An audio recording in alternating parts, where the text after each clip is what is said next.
नमस्कार, जय हिंद, जय Bharat and welcome to deaf talks. This is Aadi एचेंद। मेरे साथ हैं लेफ्टिनेंट जनरल राज शुक्ला, जो हमारे को आज दुनिया का एक चक्कर दिला के हमको समझाएंगे दुनिया में क्या होने वाला है। सब लोग बोलते हैं भाई world order, world order, world order. ये वर्ल्ड ऑर्डर कैसे बदलेगा? क्योंकि एक अमेरिकन सेंट्रिक वर्ल्ड ऑर्डर से दुनिया अब क्या मल्टीपोलर ऑर्डर की तरफ जाने वाली है। And this is what a lot of experts are now saying. ये मल्टीपोलर ऑर्डर होगा क्या? तो आइए बात करते हैं जनरल सर से। नमस्कार sir, welcome to the show. नमस्कार, धन्यवाद आदि।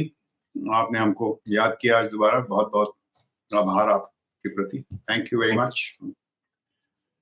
सर पहले ये बताइए, जो ट्रम्प साहब हैं अभी वहां पर, वो मतलब लिटरली जियो पॉलिटिक्स को ही इन नो सिंपल वर्ड्स ना उल्टा करके देख रहे हो। जो पहले एक कन्वेंशनल विजडम होती थी कि भाई जियो पॉलिटिक्स ऐसे चलती है, ये ऐसे होता है, ये ऐसे होता है, ये भाई साहब ने सब कुछ उल्टा पुल्टा कर दिया है। नाउ आपसे मैं एक सिंपल सवाल पूछता हूँ, ये ऑन पर्पस है कि इज दिस एकदम रैंडमली उसने करा and then he is waiting and watching कि कौन कहाँ गिरता है, उसके बाद मैं कुछ करूंगा? अभी मेरा ये मानना है, देखिए अभी 1 महीना भी नहीं हुआ उनके इनॉग्रेशन का, और जिसे कहते हैं ना इंग्लिश में, the Trump cards of Trump's foreign policy have begun to unfold. और लोग समझते हैं कि ये सिरफिरा है, ही इज दिस मैवरिक, कुछ आके डाइस पे बोल देता है। मेरा मानना है कि ऐसा नहीं। आप देखें, इसके थिंक टैंक्स हैं, अमेरिका फर्स्ट पॉलिसी इंस्टीट्यूट, एक है हडसन जिसने प्रोजेक्ट 2025 बनाया। नजर रखें एलॉन मस्क पे नहीं, नजर रखिए स्टीव बैनन पे। एक उसका आइडियोलॉग है जो फर्स्ट टर्म में चीफ ऑफ स्टाफ था, उसको निकालना पड़ा 9 महीने बाद। बट बैनन जो है, he is the brain behind Trump. उसका एक पॉडकास्ट है, वॉर रूम, जरूर देखिएगा। वेबसाइट है ब्रेथ बास्ट। तो मैं ये अटकलें लगा रहा हूं, या ये मेरा मानना है दैट ट्रम्प सरफिरा नहीं है। इसकी जो नीतियां हैं, इसके पीछे गहरी सोच है, 5-6 साल की तैयारी की गई है, और ये धीरे धीरे आ रहा है। मैं आपको एक मिसाल देता हूँ। उसका स्टाइल ऐसा है कि लोग सोचते हैं सरफिरा, तो वो एक दिन आएगा डायस पे और बोलेगा वो अमेरिकन स्लैंग में, let's clean up Gaza. Actually आप देखें, 1.5 साल पहले इनके जो दामाद भाई साहब थे, जरेड Kushner, in a Cairo university, he had first propounded this. ये जो पूरा रियाद और एमबीएस का खेल है, एमबीएस को इन्होंने फलक्रम बनाया इन सब आइडियाज की कि क्या करना है। And it is a research plan, you may not agree with it. उसमें क्या है, इजिप्ट को न्यूक्लियर रिएक्टर देंगे, जॉर्डन में बेस लगाएंगे, ये जो शियाइट क्रेसेंट था इजराइल के चारों ओर, उसको हटा के मॉडरेट सुन्नी क्रेसेंट लगाएंगे सीरिया लेबनान में। गाजा में सऊदी और अमेरिकी कंपनी बिजनेस लगाएगी, ट्रम्प टावर्स, रिवियरा, ये वो। और जो फलस्तीनी हैं उनको धीरे धीरे इजिप्ट, जॉर्डन, सऊदी अरेबिया में उनको सेटल करेंगे। और पूरी कहानी क्या है, that Trump is banking 2 powers in the middle east. One is Israel from the western world, और अरबी दुनिया से सऊदी अरेबिया। और वो क्यों कर पा रहे हैं? Because he gels with MBS. MBS is modernising the strategic discourse of West Asia. जो वेस्ट एशिया की कहानी है उसमें आधुनिकरण कर रहे हैं। किस प्रकार से? वेस्ट एशिया एक समय था, बात करता था बस ये सलाफत की, ब्रदरहुड की, शियाइट क्रिश्चियन की, रिलीजियस कंजर्वेटिज्म। और दूसरी वहां जो बातचीत होती थी तेल के बारे में। That is now changing. Saudi Arabia बात कर रहा है non oil growth, pioneering renewables. एक अलायंस बन रहा है कि साहब अमेरिका एआई कैपिटल बनेगा, और उस कैपिटल को एआई कैपिटल को बनाने के लिए जो ऊर्जा चाहिए वो सऊदी अरेबिया से आएगी, सोलर पैनल्स वगैरह। तो ये एक गहरा खेल है, एंड देयरफॉर अंग्रेजी में मैं कहता हूं, don't take Trump literally but take him serious. ये मेरा नहीं जब मानना है कि ट्रम्प, अभी आप देखिए उसका एक और बड़ा खेल क्या है। Why is he saying कि we will not talk with Europe और ज़ेलेंस्की? ऐसा नहीं है। उसके बाद अभी देखियो मैक्रोन से बात हुई है, प्राइम मिनिस्टर स्टामर आ रहे हैं ब्रिटेन के, he gets along very well with the Italian prime minister. तो यूरोप से बात हो रही है। ज़ेलेंस्की शुरू में थोड़ा सा उनको बुरा लगा, उसके बाद जनरल केलॉग उनसे मिले, उसके बाद ज़ेलेंस्की साहब भी ठंडे हो गए। तो मतलब वो इतना बेवकूफ आदमी नहीं है। ही देखिए, you have to understand Trump. Trump was that part of New York में उनकी पैदा परवरिश हुई, which was non-elitist. He had a constant battle with the elitist part of New York. Hillary Clinton, Bill Clinton, Obama, ये घास नहीं डालते थे इसको। इसने वहां से ये जो जद्दोजहद की है, he has kicked the elite, जिसे वॉशिंगटन स्वॉर्म कहते हैं। तो बेवकूफ आदमी नहीं कर सकता ये। हाँ, उसकी हर चीज डिजाइन है। तो अभी वो क्यों बात कर रहा है रूस से डायरेक्टली? क्योंकि वो जानता है कि अगर वो भी जानता है उसके पास 2 साल हैं, 4 साल का टर्म है, 2 साल में अगर ये चीजें नहीं हुई तो उनके मिड टर्म वगैरह वो आ जाएंगे and he will become a lame duck president. तो वो जल्दी में है। और अगर आप पूरे यूरोप से बात करोगे तो ये डील हो ही नहीं सकती है। तो वो रूस से बात कर रहा है, सऊदी अरेबिया के थ्रू, लेकिन बाकी से भी कंसल्टेशन कर रहा है। अच्छा, बट कुछ बातें हैं, सिर्फ ट्रम्प का नहीं, बड़े और अमेरिकी हैं, जॉन मर्शाइमर हैं, स्टीफन कॉटकिंस हैं, बड़े और अमेरिकियों का मानना है कि साहब यूक्रेन के सिलसिले में प्यूटिन को उकसाया गया था। आपने वर्बल एश्योरेंस दी थी कि नेटो जो है वो पूर्व की तरफ नहीं आएगा, और फिर आप नेटो को लाते रहे पूर्व की तरफ। ये भी एक हकीकत है कि भाई जो मैदान में ऑरेंज रेवोल्यूशन हुआ था, प्रो मॉस्को आदमी आपने निकाला और ज़ेलेंस्की को लाए। अब मेरा इसमें कोई एतराज नहीं है, पॉलिटिक्स में ये होता है। तो जब आपने ये किया, Biden back Zelensky, Trump doesn't like him because Trump doesn't like Biden. So it's a complex mix of domestic politics also playing out in the international arena. If Trump has to choose between Putin and Biden, he will choose Putin. He will not choose Biden. Oh, ये हकीकतें हैं। And therefore, अच्छा, वो है transaction भी, उसको ये भी समझना पड़ेगा। वो उसका ये मानना है कि साहब हम आपको, अभी मेरे को डील ये लगती है कि जहां पे आज ये फ्रंट लाइन है ये मामला। अच्छा, कल उसने बोला, ही वाज आस्क्ड कि भाई ज़ेलेंस्की से आप बातचीत कर रहे हैं?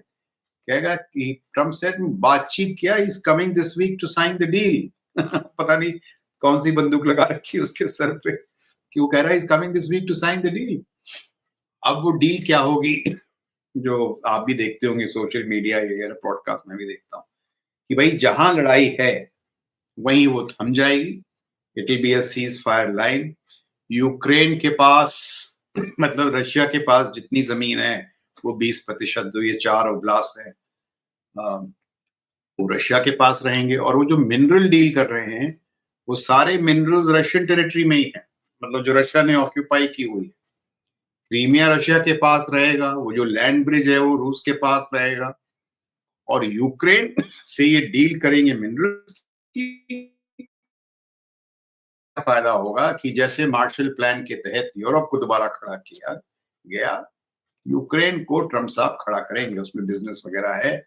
और दोबारा जब जहां इतनी तबाही हुई है तो नेचुरल प्रॉस्पेरिटी आएगी, इकोनॉमी आएगी।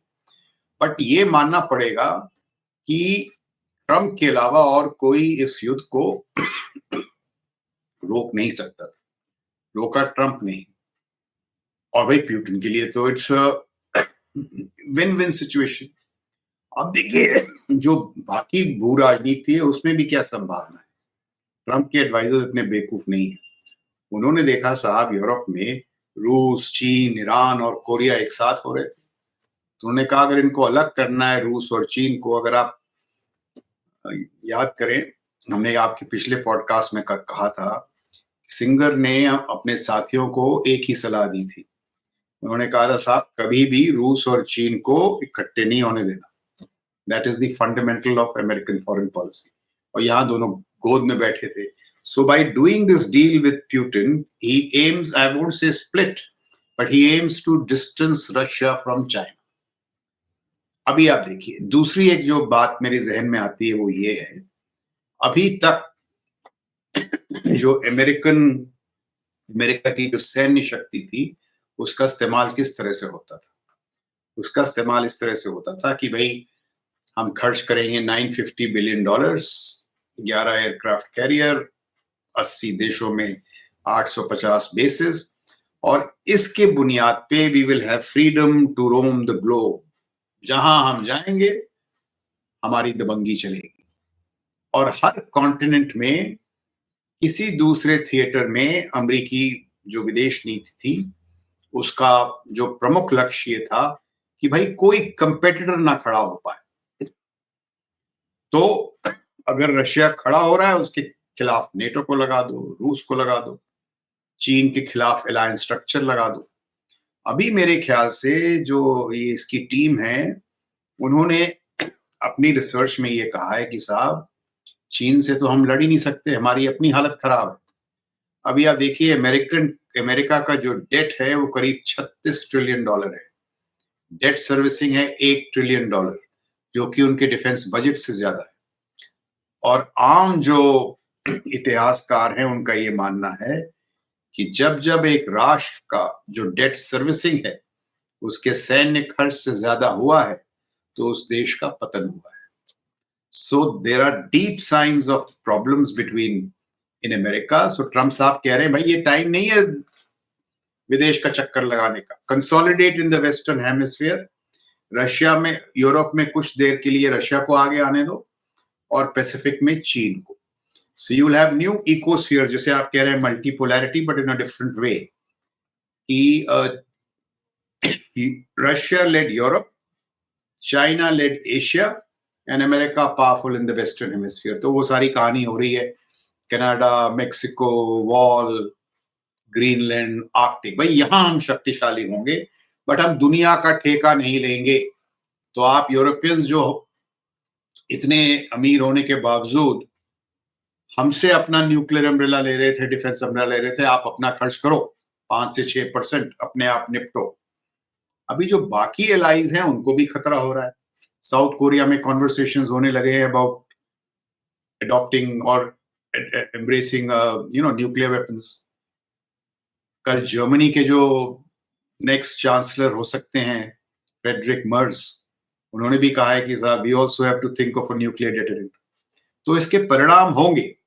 बट ट्रम्प का मेरे समझ में ट्रम्प का ये मानना बड़ा ट्रांजैक्शनल उनका अप्रोच है कि साहब हम दुनिया का वो जो एक्सेप्शनलिज्म था अमेरिका का, which came from a different philosophy, तो ट्रम्प की दुनिया में ऐसे ख्याल नहीं आते हैं। Trump is a businessman, no exceptionalism, what can you give us at this point, we can not roam the world.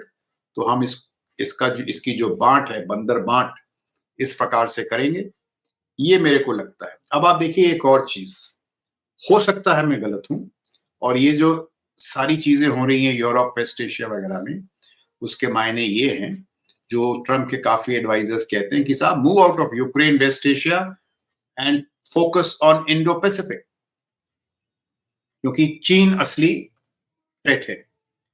मेरा बस ये मानना है कि even if he pivots to the Indo Pacific, at the end of the day, I don't see a transactional Trump going to war with China over Taiwan. Trade, tariff, ये सब technology, ये सब ये जो प्रतिस्पर्धा है, उसमें कड़ा मुकाबला करेंगे ट्रम्प साहब चीन के साथ, बट लड़ाई नहीं करेंगे। अगर लड़ाई की बारी आई तो वो कोई डील कर लेंगे। और वो डील क्या होगी? मतलब ये डील होगी साहब कि आप ताइवान ले लें और ये ग्रीनलैंड, आर्कटिक वगैरह का इलाका हमारे पास छोड़ दें। ये एक संभावना है। अगर ऐसा होता है and Taiwan goes to China, तो आप देखिए ट्रम्प अमेरिकी पावर, अमेरिका की जो शक्ति है, उसमें गहरा पतन होगा. It will be like the Suez moment for UK. Suez moment for UK. क्योंकि बाकी साहब बोलेंगे, जापान, साउथ कोरिया बोलेंगे, भाई अगर हमें खुद ही निपटना है तो आपके साथ क्या अलायंस करना. So there are all kinds of possibilities, but जो 2-3 संभावनाएं हैं उन पर मैंने प्रकाश डालने की कोशिश की. This is how I look at the unfolding foreign policy dimension of MAGA. Bharat has to be very careful. ये जो हम कहते हैं ना कि साहब प्रधानमंत्री मोदी के साथ उनकी दोस्ती है, ये वो, ट्रम्प किसी का दोस्त नहीं. Trump is extremely transactional. I think he's fond of the prime minister. We can leverage that relationship, but we have to be very careful. और मैं ये कह रहा हूं भाई, is it time even to look at our strategic autonomy?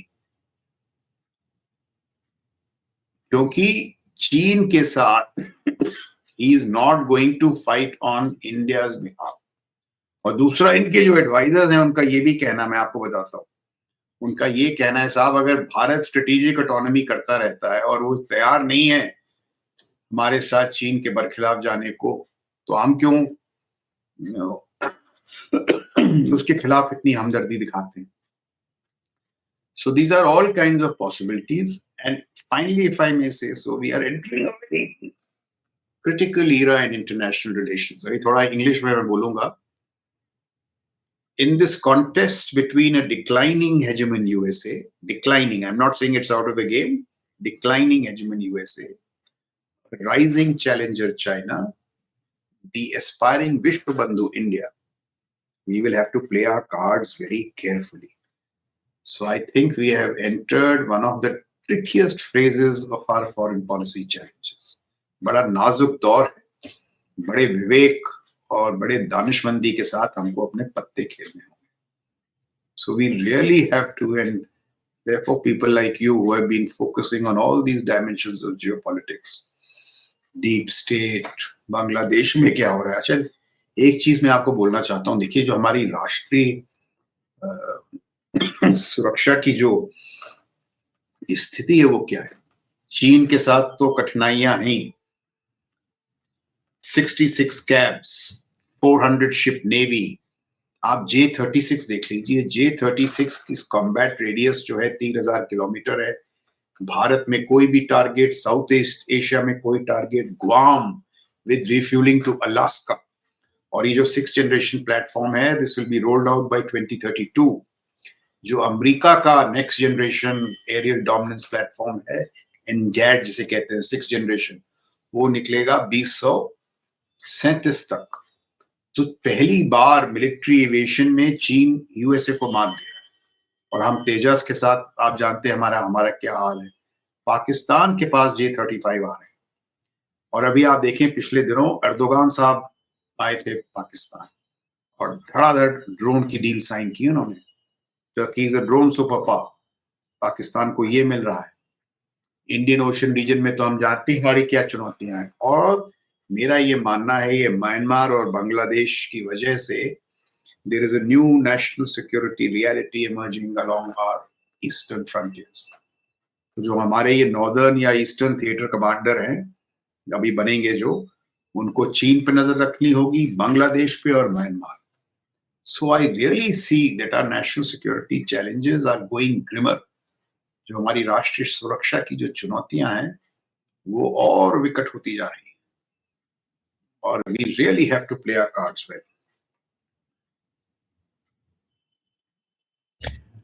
Sir, thank you for that. मेरा एक ही वो है, इंडिया का जो जियोग्राफिकल लोकेशन है, its current position in the world के हिसाब से, Trump will gain a lot by leveraging with India. एक तो जो उसकी ज्योग्राफिकल लोकेशन है with regards to Indo Pacific, and secondly geopolitically the Global South and this and that entire game which we are playing on the side, that really kind of हमारा उसमें काफी help होता है. And इस बार ही जब मोदी साहब वहां पर गए हैं, तो काइंड ऑफ जो रीड आउट देखा है और जिस तरह से टैरिफ के बारे में बात हुई, what we see is they want to actually do a trade deal with you. उसके बाद नहीं वो इमिग्रेशन में बहुत गड़बड़ होगी. I think that has been resolve pretty well. तो एक फ्रंट फुट डिप्लोमेसी हमारी तरफ से, we are also kind of playing that card pretty well. I think the diplomatic game has been fantastic actually, specially in this visit. India as a regional power, अब Asia में Can I just say one thing, Adi? Ji.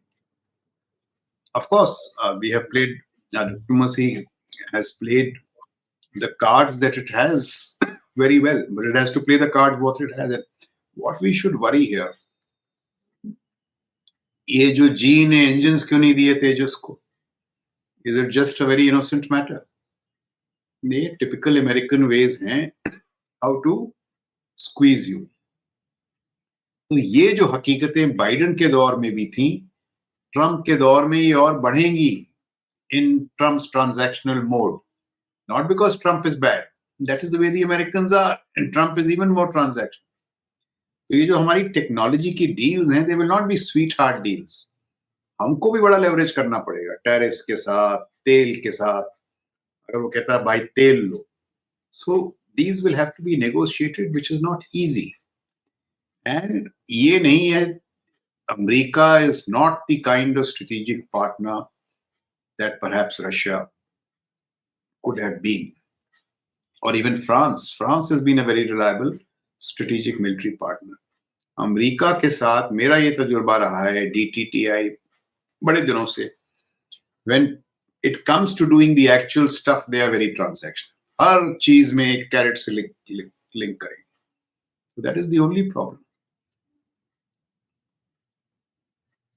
That is true, sir. There's no question. And apart from being anything else, हमारा जो the size of power is very different. So he will be able to leverage something out of you, and वो Russia के साथ भी leverage कर रहा है. At the end of it, that's how geopolitics works. It's a give and take relationship. हमको क्या मिल रहा है उसमें से, and I'm pretty happy about the fact that you're getting the right information about the USAID and investigation start हो रहा है and this and that. So that's something which is, as you said, national security challenge के ऊपर आपको जो काम करना है. I think that is very critical. So overall, I think we are in a decent position right now. It's a tough position, but a decent position. मेरा सवाल ये उठता है सर, एशिया एक ऐसी जगह है जहां पर Russia also wants to exert power, China also wants to exert its reducing power, although China is facing challenges as far as Pakistan is concerned. Nepal में अभी it didn't really fit well. उनकी foreign minister ने आके बोला कि नहीं जी हमको China से कुछ नहीं करना है, and all that. She said that recently. Bhutan में थोड़े issues हैं, Myanmar he's got issues there. South China Sea today he's done some exercise in the Gulf of Tonkin. वहां पर Vietnam is pissed off, Philippines is pissed off. So he's got a lot of challenges of his own as well. And लोगों को carry along करने का जो capability China में है, वो एक जो पैसे खिला के करता था, वो गेम थोड़ा सा ढीला सा पड़ा है sir. So in the Eurasian region, अगर मैं इस एरिया को एक अमेरिकन influence zone देखता हूँ, which is the Monroe Doctrine. You've got the Russians on the north. अब वो यूरोप कितना उनके साथ बैठता है, at least Eastern Europe or whatever, we'll have to see. India का जो एक influence region आएगा sir, which is, as Trump is also very enthusiastic about the IMEC. So our influence will be towards this way, towards the Middle East. We are looking at that, and we can see the relations also building up in that direction. So India is going to be a pretty strong player as per that. So how do you see the world now with these four major powers which are there, and there are medium the middle powers also coming across. Saudi is there, Israel is there, South America was building up, didn't really materialize that much. Indonesia is there. Now he will have to deal with these also. These powers are not going to accept Chinese preposition or Russian preposition, or for that matter Indian preposition as well, right? वो नहीं होगा. So ये जो transactional world आज आ रहा है, he will have to do a deal with Russia separately, China separately, India separately, and then with the middle power separately. Saudi he can squeeze quite hard. How do you see this paradigm coming up as a multipolar order? Means there are 3, 4, 5 major poles in the world which are kind of the new power architects in the game, who will probably be the next UN, the next reform, this and that over the next 30, 40 years. So, see, we must give full credit to Trump for changing the conversation in US about China. उससे पहले America was very innocent about China. that China is getting integrated into WTO and we and China will live happily ever after. He was the guy who came and pointed out how China is penetrating the American markets, cheating on technology and all that stuff, tariffs. He stepped up. Even जो Trump 1.0 में उन्होंने tariffs लगाए थे. But my only worry is that in the second phase, जो इसकी team है, उसने जो आकलन किया है वो इस प्रकार से किया. देखिए, वेस्ट एशिया में Saudi Arabia and Israel versus Iran, very clear. Europe में he has preferred Russia over rest of Europe because they actually think that the other part of Europe is in decay. Decay in the sense रक्षा पे खर्च नहीं करना, ये सब बस economy. In their view, it was in decay, so they preferred Russia. In Asia, they would have considered कि भाई if we prop up India against China, तो फर्स्ट प्रॉब्लम वाज कि India is only not willing. हम कहते हैं strategic autonomy. Maybe rightly in our interest that we don't wish to become a pawn for USA against China. तो उन्होंने ये conclude किया है कि साहब अगर इंडिया तैयार नहीं है, why should we challenge China in Asia? If you remember, जब बाइडेन गए थे कैलिफोर्निया पिछले साल नहीं उससे पहले, तो वहां भी जी टोल्ड हिम भाई अभी भी टाइम है, रिकॉग्नाइज आवर पावर, हम पुराने चीन नहीं है, our economy 70% of yours, technology में हम आपको मात दे रहे हैं, let's do a deal, you retreat to your corner of the Pacific, Taiwan को छोड़ दो, and between us we'll carve up the world. That idea did not appeal to Biden. That idea may appeal to transactional Trump. That is my only fear. And if he decides, not overtly, but even with nudge and wink, to leave Asia to China, then India has to step up its game to deal with China independently. And those are the costs that you have to pay for strategic autonomy. If you wish to be autonomous, then there are burdens. तो बस मैं ये कहता हूं कि भाई बिल्कुल पूरी कोशिश करनी चाहिए कि ट्रम्प साहब नाराज ना हो. We should do as much as we can with Trump. But back of our mind, we must be prepared for the contingency that if Trump dumps us, then we are not in the dustbin, but we are able to stand on our own feet vis-a-vis China. बस मेरी एक this is one contingency which I am a little wary of. So the current hit on China that he's done, I mean, जो tariffs लगाए and the two-phase tariffs that he's done, one is on Chinese shipping. Any ship that comes to China, which is Chinese made, comes to the port, ready pay $1 million. नहीं तो भाग जाओ यहाँ से, मैं तुम्हारा सामान ही नहीं उतारने दूंगा. उसके बाद उसने टेक्नोलॉजी शोरिंग करी है अपने घर में. उसके बाद उसने इन्वेस्टमेंट शोरिंग करी है. तो ये 3 एरियाज के अंदर उसने अभी पिछले 2 दिन के अंदर काफी जोर से हिट मारी है. And S&P index and this and that already showing वहां पर थोड़ा सा चाइना में जर्क लगा है इसका जोर से. एंड अभी तक फॉरेन मिनिस्ट्री से कोई स्टेटमेंट नहीं आया, बट आई एम श्योर एक बड़ा रोता धोता सा स्टेटमेंट आएगा. ऊपर से टैरिफ्स, तो ये चाइना को तो पकड़ेगा sir. And with the current economic problems in China, you know, Xi Jinping साहब भी थोड़े से अभी ढीले से लग रहे हैं. कुछ I don't know, something is up with the guy. If it's his health or his issues with the military, or I don't know what it is. There's something up. He's not in, you know, full strength ऐसे वो होता था. अब 2 महीने में एक general को उड़ाना is not a very positive sign. And Trump will also see these vulnerabilities. वो भी देखेगा इसको. Right? USAID, VAID आपने हटा दिया, ठीक है, कोई बात नहीं. बट इनके पास और भी assets हैं सर. चाइना के अंदर जहाँ पर ये खेलते हैं. Even in the CCP, Americans have assets. It's not been used. Different story. Do you think he will try and give Xi Jinping a jolt of his life? Because Putin को उसने एक jolt तो दिया है. That is where Putin kind of said, okay, fine, I'll deal with you. You know, initially Putin was very unaccepting of Trump's, you know, game. But I think drill baby drill has got Putin's goat. कि साहब, okay यार, सारा इसने petrol का price नीचे गिरा दिया तो मेरी इकोनॉमी जाएगी. So let's deal. I think he's going to go after Xi Jinping. This is just my personal assessment. What do you think about this theory? So, I mean, vulnerability है sir. There's a hole. Somebody hit it. You could be right, but let's play devil's advocate just for the conversation and so that other possibilities remain rife. देखो Trump जो है, he goes with the strong guy.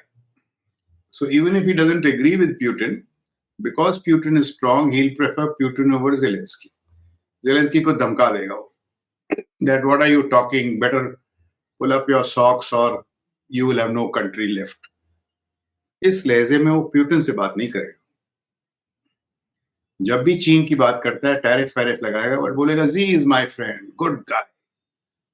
वो he knows भाई वो strongman के साथ ही रहता है. He will not back the underdog. तो एक तो ये खतरा है ट्रम्प के साथ. दूसरा जो आपने कहा, चीन is in great trouble. I mean, why go over all that real estate, economic stall? अभी चीन, you see that he has made an outreach finally to Jack Ma and all because he knows he's missing the private sector. So all not being able to, वो क्या vouchers दे रहा है लोगों को to improve medical. I mean, the government is giving discount vouchers to people. खर्चा कर लो यार. People are still not spending. What is his problem with the military? He has sacked 86 generals, 86, and it is not all corruption. 1/3 is corruption. बाकी वो हैं. Many of them are those who said we are not operational ready for Taiwan. Sir वो पहले दिल्ली में article आया था ना उसका. बिल्कुल. और बाकी वो हैं who are opposing his reforms. So now there are two ways of looking at it. One way that there is उसकी और जनरल्स के बीच में बहुत गहरी दरार है. The other way is that he is so serious about Taiwan that those who are opposed to the Taiwan contingency readiness and those who are incompetent, he is willing to sack them. So either he is cleansing the general cadre. अभी आप देखो US में क्या हुआ. Chairman, Joint Chiefs of Staff, 4 guys have been sacked. Why? They are saying this military needs only 3 things: operational readiness, lethality, and merit. No DEI and all that stuff. Poke military. If you ask me, it may be a good thing.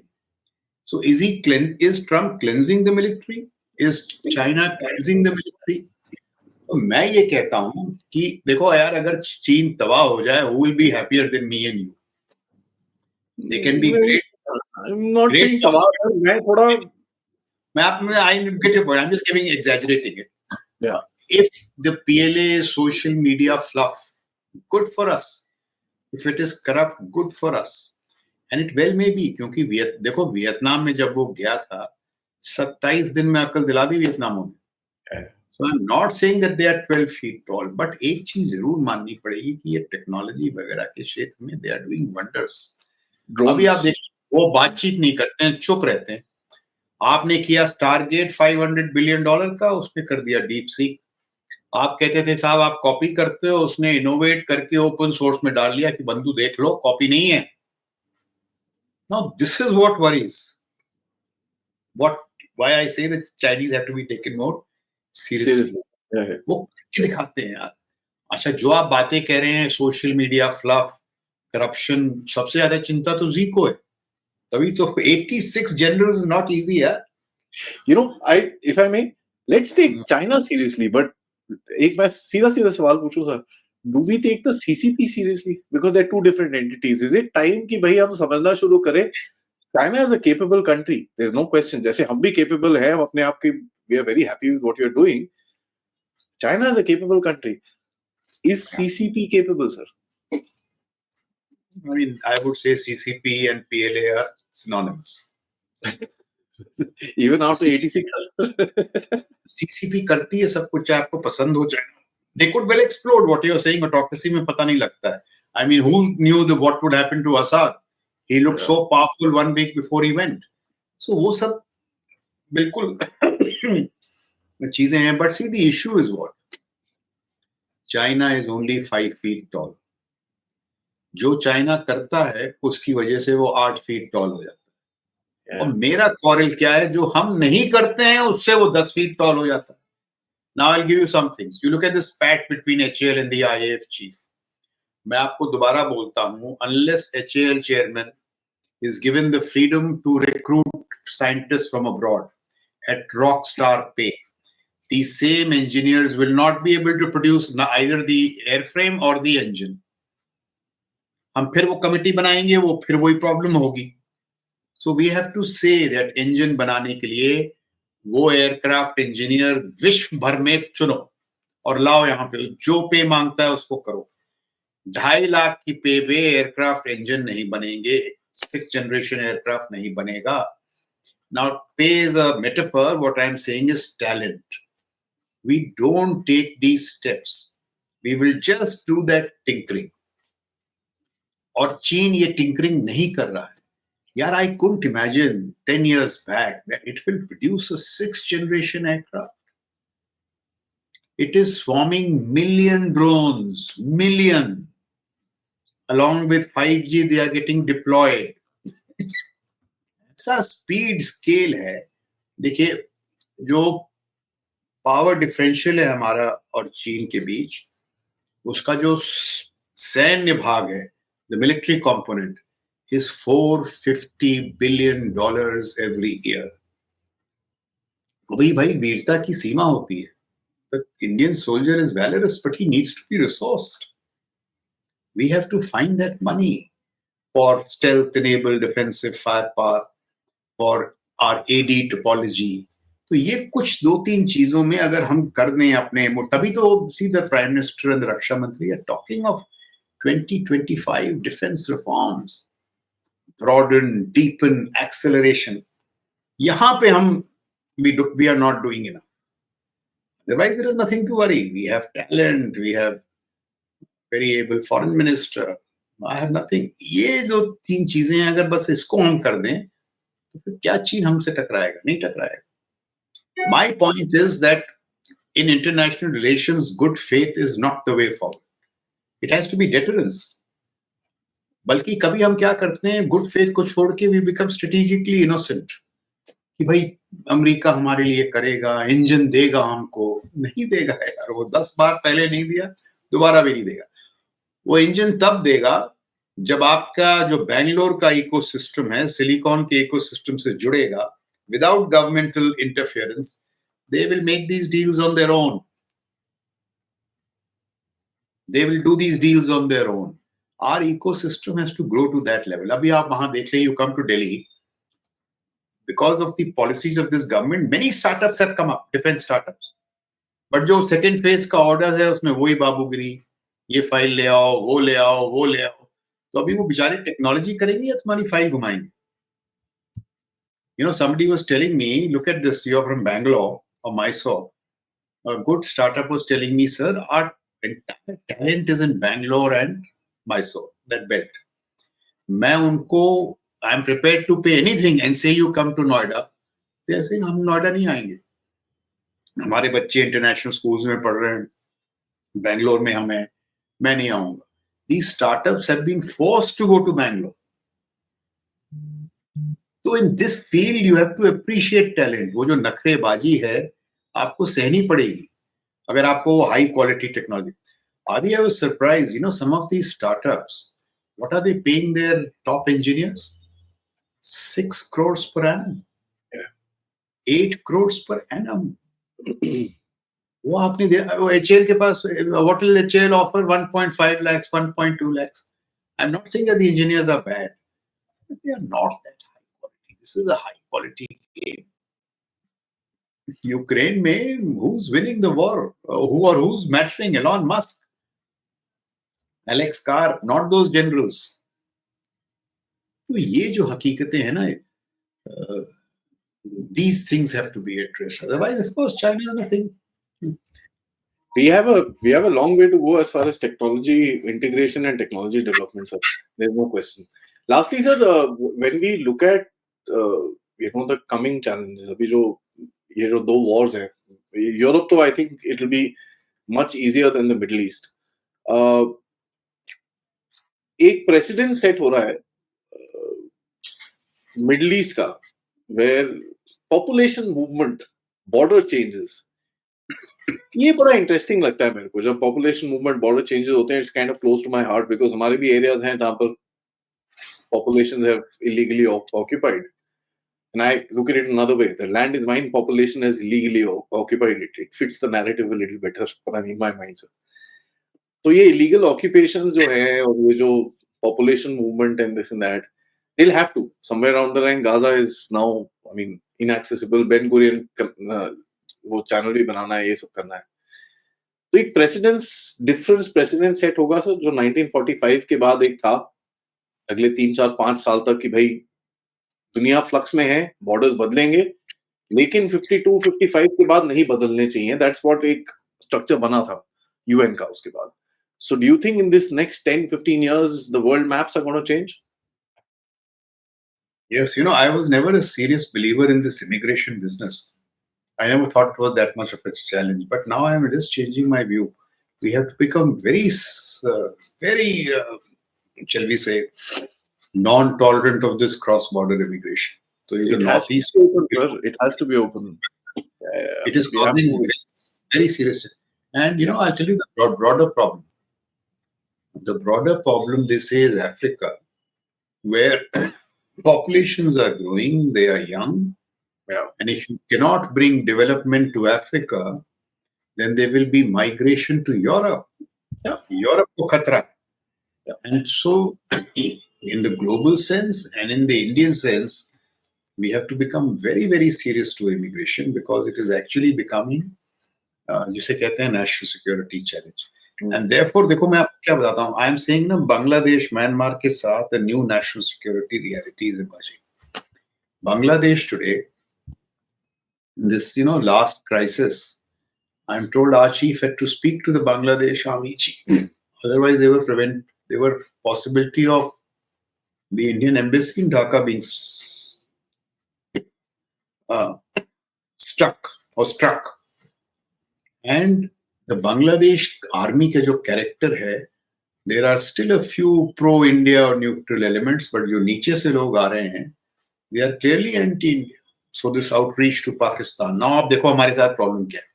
चीन की एक problem है, waste में collusivity, not only China, also Turkey. And Bangladesh में, it is Pakistan, Bangladesh, China. One of the major reasons in Sheikh Hasina's overthrow was when she went to China, suddenly she was cold-shouldered. She had to return one day prior. And when she came one day prior, उसका जो anti-power base था, उन्होंने कहा वाह चीन ने snap किया, चलो this is the time. So the American angle is there, but there's also the Chinese angle. 60 to 65% of the Bangladesh inventory, of the military inventory, is Chinese. There was a time when Bangladesh army chiefs would come only for their NDC to India. अब वो चीन में ही जाने लगे. So this is why I'm saying it is a new national security reality. Myanmar में देखिए क्या हो रहा है.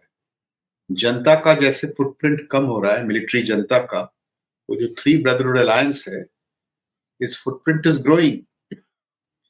And the three partners of that alliance are all, their mothership is China. तो नॉर्थ ईस्ट में इमिग्रेशन, बॉर्डर सीलिंग, ये बिल्कुल एक चुनौती बन रही है. और ये जो इंस्टेबिलिटीज हैं ड्रग के साथ, it is creating problems in places like Manipur. So this challenge in the northeast is returning. So China, Pakistan and northeast. I can't think of a grimmer national security environment. तो बिल्कुल, I mean, जो आपका बुनियादी सवाल था, immigration, big problem. We have to be very careful about it. It has to be done both ways, sir. That's what I would also say. It has to be this way and that way. You have to stop it and throw them out also. There's, it has to be a dual approach policy where this thing is there. We saw Trump initially in the first few weeks, he picked up and threw out a lot of people, but now it's all calmed down. They've not been able to do those kind of ice raids that they've been talking about. Because obviously, it's a pushback aa raha hai population se. Thank you so much. Always a pleasure talking to you and learning from you the concept. Great pleasure, Adi. Thank you so much.